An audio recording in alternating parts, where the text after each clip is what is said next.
देवादिदेव भगवान महादेव शिव और जगतजननी मां जगदम्बा के चरणों में नमन करते हुए शिव शक्ति धाम डासना से मैं यति नरसिंहानंद सरस्वती आज अपने भाई जो सनातन के मानने वाले हैं, मेरे भाई, मेरी बहनें, मेरी बेटियों, मैं एक बात आप सबसे पूछना चाहता हूं। पिछले 1400 साल से इस्लाम का जिहाद हम सनातन के मानने वालों पर जबरदस्त कहर डाल रहा है।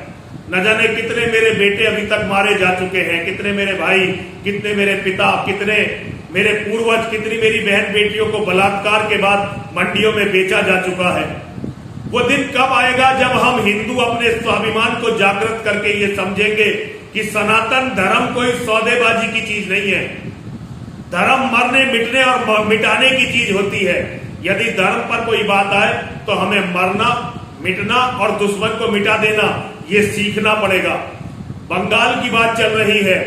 बंगाल में जब चुनाव थे, पूरे देश के लोग बंगाल में जा रहे थे। बंगाल में जाकर पता नहीं कौन क्या चिल्ला रहा है, कौन क्या कर रहा है। हिंदुओं को बताया जा रहा था कि ये होने वाला है, वो होने वाला है। लेकिन आज जब वहां बहन बेटियों की इज्जत कोने कोने में लूटी, और अभी मामले शांत नहीं हुए, अभी मामले शांत नहीं हुए हैं।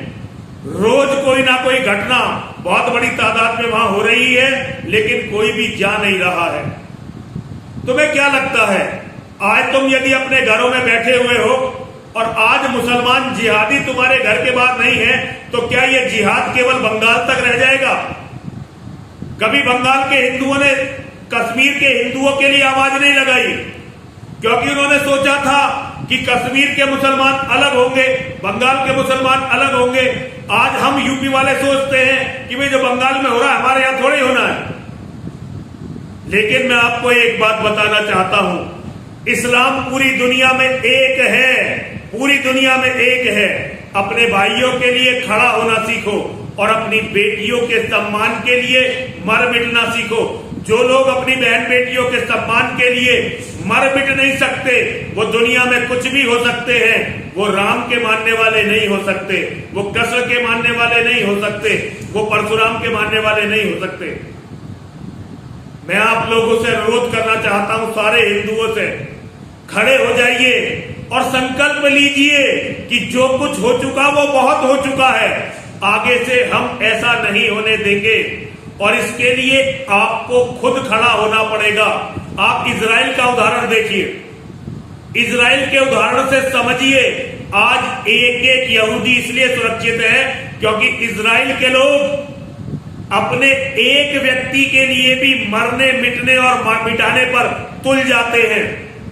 हमारे यहाँ रोज लाशें गिरती रहती हैं, हमारे फौजी मारे जाते रहते हैं, हमारी बेटियों की दुर्गति होती रहती है, बेटे मारे जाते रहते हैं, लेकिन लोगों की राजनीतियां चलती रहती हैं, लोगों की राजनीति चलती रहती है।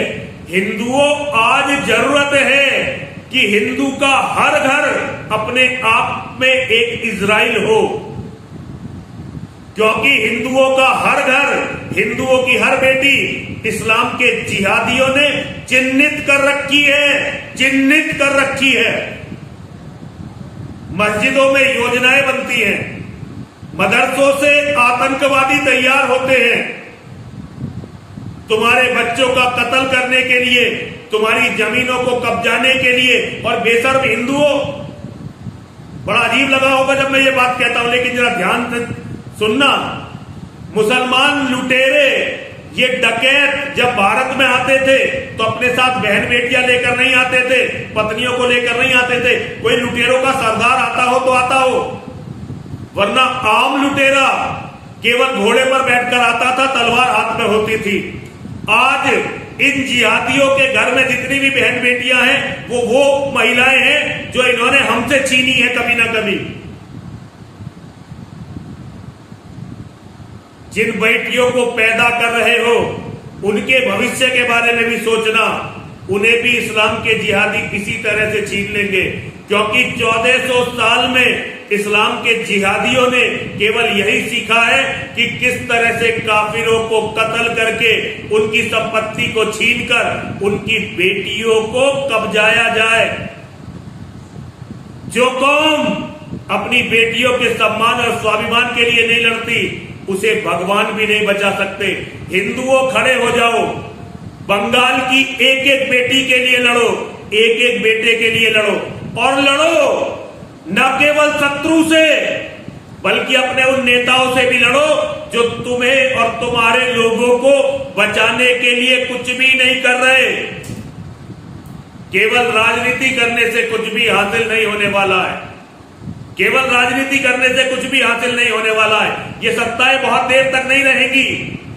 अपने लोगों के खून से सनी हुई सत्ता ये बड़ी अस्थायी होती है, और जब ये जाती है तो सारे सौभाग्य को समाप्त कर देती है और हमेशा के लिए विनाश लाकर छोड़ देती है।